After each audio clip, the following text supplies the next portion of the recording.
Welcome to Lisbon! Lisbon is the bustling capital of Portugal that's filled with castles, great views, and a music scene that gave us goosebumps. There's so much to do in Lisbon that it can be a bit overwhelming choosing what's worth doing and what you can skip. So in this Lisbon travel guide, we'll show you 20 things to do, the costs, how to get around the city, and the best neighborhoods to stay in. All in this episode of Lucas World Travel. Now we're Kendra and David Lucas of Lucas World Travel, and after 10 days of exploring Porto, Braga, Aveiro, and Coimbra, we took the train south to Lisbon. So a one-way ticket is $25 per person. Now when you come to Lisbon, it's best to stay in the southern tip of the city. We wound up staying in the Moraria neighborhood, which is the Moorish quarter, that's just north of the famous Alfama neighborhood. We stayed in this small but comfortable apartment for 8 nights, paying $75 per night, including taxes and fees. Now, after getting settled into our accommodations, we always like to start our time in any new city by taking a walking tour. And this one of Lisbon did not disappoint. We learned so much about the history of Fado music here in Portugal and saw so many gorgeous sights, including the beautiful Rossio train station, which is where you catch the train to go to Sintra, and the lovely Dom Pedro IV Square that has the National Theatre and lovely fountains that are just gorgeous to see. Next, we continue to see the Santa Justa lift that was built in 1907 and offers a great view of the city. However, we skipped paying the €5 to go up this elevator, holding out for a better viewpoint a bit later in the day. Our tour even included a tasting of pastel de nata, which is an egg custard tart, and a local delicacy that you just have to try when you're in Portugal. Next, we walk through the Augusta Street Arch to Commercial Square.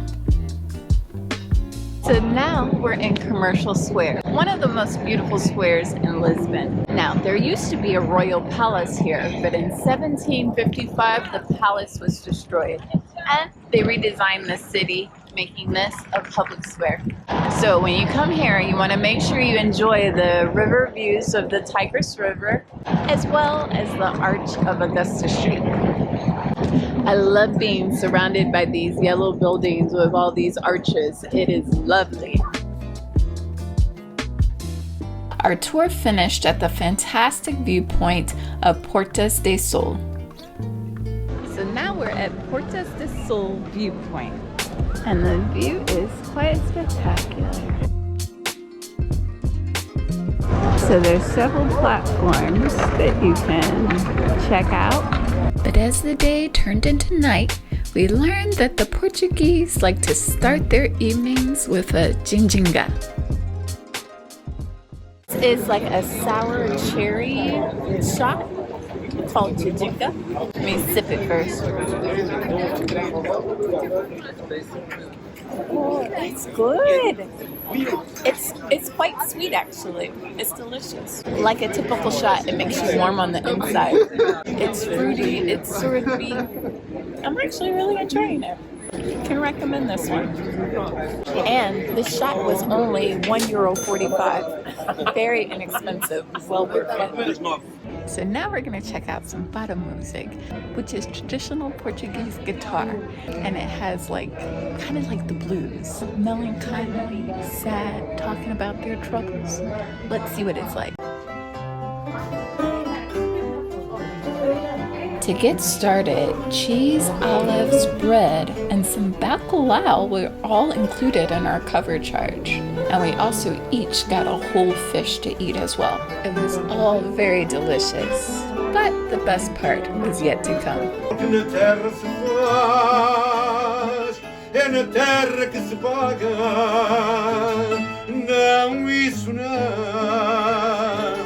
Although we didn't understand a word of the songs, The tone and vibration of the singer's voice pulled at our heartstrings and gave us chills. You can really feel the pain and longing in each song, and that feeling resonates throughout the entire room.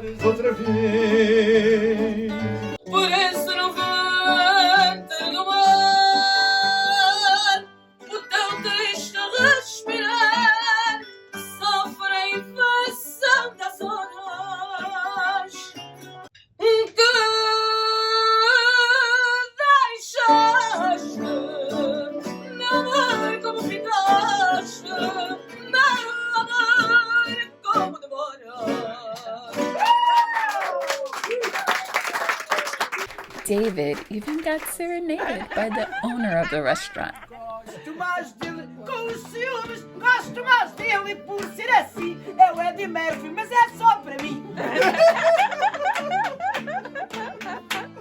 Oh my God, that Fado show was absolutely amazing.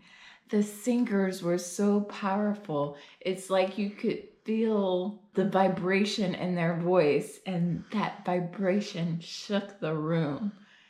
It truly made me emotional. It gave me the chills. I thought the show was great. They sung beautifully, way over the top for what we were expecting for this small, little, quaint restaurant. The restaurant was filled with love, though. The owner happens to actually be a singer herself. The food was amazing. Everything about it was amazing. And the owner gave us all so much personal attention. Even when people were talking too much, she stopped everyone politely and asked them to be quiet, because that's a thing in their culture and in their singing. And it also helped, it helped to keep everyone focused and let everyone have a great time visiting there. I hope that you get a chance to experience that for yourself by going there. I truly recommend this place. The next day, we went to see one of the most popular attractions in Lisbon, St. George's Castle, which is known for its great views of Lisbon and for the flock of peacocks that live here.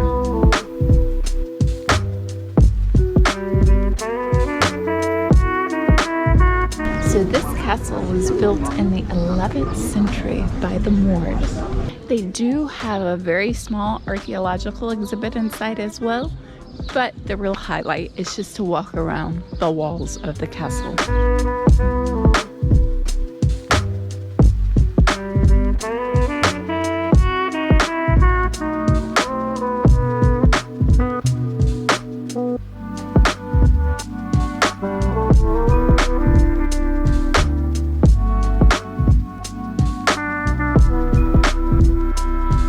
And now we're going to climb up the castle walls.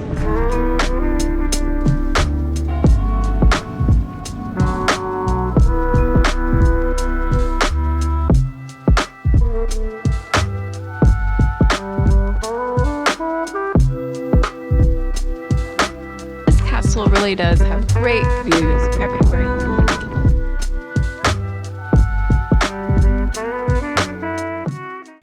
We stopped by the Lisbon Cathedral, which was built in 1147 and is both an interesting piece of history and architecture. Perfect. Inside you can see a beautiful stained glass window and an impressive arched sanctuary. And while the cathedral is lovely, it's not necessarily a must-see. So if you're short on time, it's okay to skip it. Alright guys, so we're about to go in the oldest operating bookstore in the world. And my mother would kill me if I didn't go in. She's been a lifelong librarian and she loves books, has over 2,000 of them. So this site I'm doing for my mother, thinking of you, Mamita. So this store was founded all the way back in 1732. Crazy, right? And while it was cool to be in such an old business, if you're short on time, this bookstore is okay to skip. There are so many hills in Lisbon. I've never climbed up this many hills ever. So now we're going inside the Carmo Convent.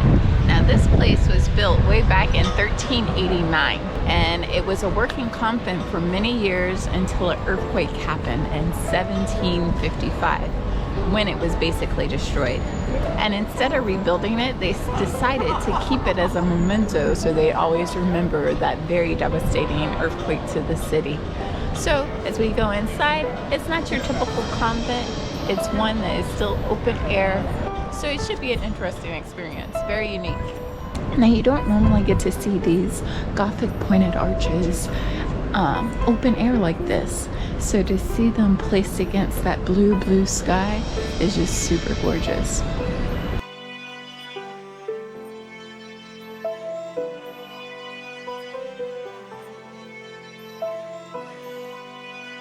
At the back of the sanctuary, there's also a museum.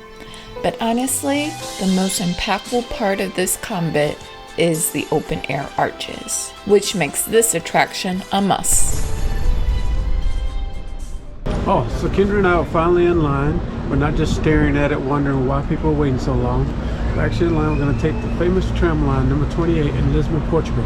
Yeah, so David's super excited. I'm not so excited. I don't feel the need to wait in a line to take a tram, but we like to compromise with Lucas World Travel, so look at the smile on his face. Look at it. So if you're going to take this tram line, here's the tip. You either come super early in the morning or super late in the afternoon.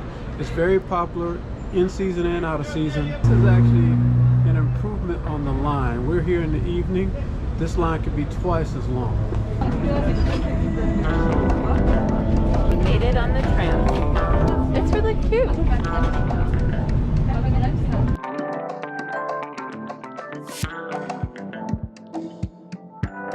Now, after this hour-long tram ride, David and I couldn't have more different opinions about it.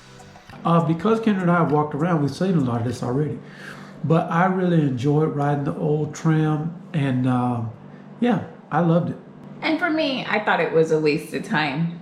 So we waited maybe 20 minutes to get on the tram, which is not long at all. It takes about an hour to get all the way on the other side, and only maybe 40 minutes to get back. So you have to ride their tram twice. So it's €3 each way. And I don't think it's worth the time nor the money. You see things much better by walking, and there's not enough variety for me to recommend it as a way to see things, because there's no explanation of anything. You don't know what you're looking at. It gets boring after a while. It gets crowded.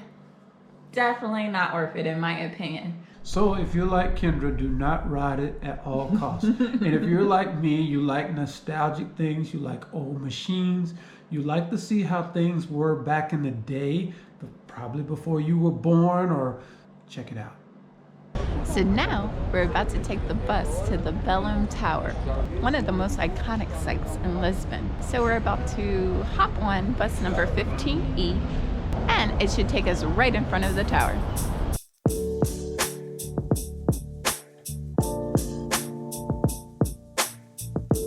So nice, there's a pedestrian bridge to get across to the tower.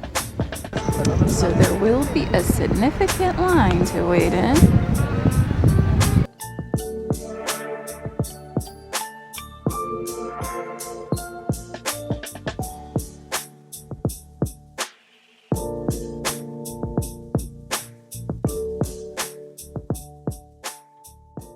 Belem Tower was built in the 1500s, and it was used to defend the Tigris River against any invading ships. So there's loads of cannons to blow ships to smithereens, and also they did boring things like collect taxes from the tower as well. So it served multiple purposes, but it proves that your government and your military facilities can be made to be quite beautiful. I thought the tower was pretty cool. It's actually a fun event to just take a tour through there and see. It's just like going back in time. On our way to our next attraction, we found this great restaurant for lunch, A Marjam. And our view isn't bad either. Our meal came with this delicious cover dish, and we both got the vegetarian lasagna. It's really perfectly done. What do you think about yours? That's pretty good.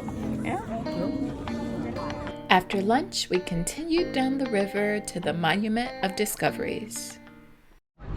So this monument was made in 1940 to commemorate 500 years since Henry the Explorer went out to explore India, the Orient, and exploring around the world. It's actually quite pretty, and it's worth stopping by when you're coming to Belem Tower anyway. So when you enter this monument, take a look up. You might notice that it's in the shape of a sword. So tickets are €6 per person. And despite taking the elevator, you still do have to go up 2 flights of stairs. So as you can see, it's quite narrow up here. But the river views on both sides are quite lovely. So I love the detail of the view we have here of the compass design below. See, because this is a monument about navigators, learning how to navigate around the world. Now, I know a lot of you think it's not worth it to pay €6 to go to a quick little 15-minute viewpoint. But for me, to have an interesting experience, a new experience that I probably never will have again, I'll shell out the €6, no big deal. So just footsteps away from the Discovery Monument is Geronimo's Monastery. Now you can go in to see the cathedral for free, which is a great way to get a taste of the incredible architecture here.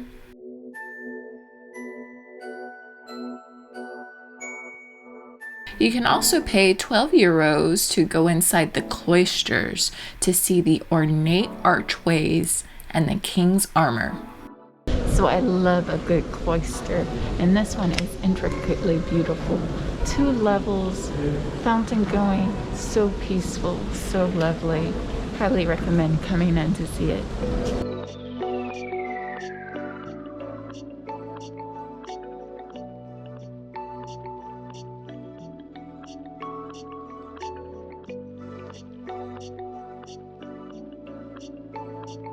Now the tower, the monument, and the monastery are all within walking distance of one another, so you want to plan to do them all together. I'd say allow about 5 to 6 hours to see all 3 and to get some lunch while you're out here.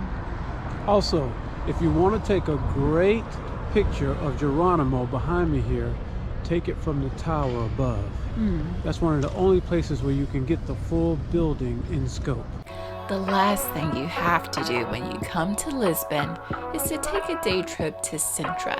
So be sure to like and subscribe so you can see our full travel guide to Sintra next week. Until then, check out our Porto travel guide on the right there. As always, thanks so much for watching. Thanks for sharing with all your travel pals. And happy travel planning. Until next time.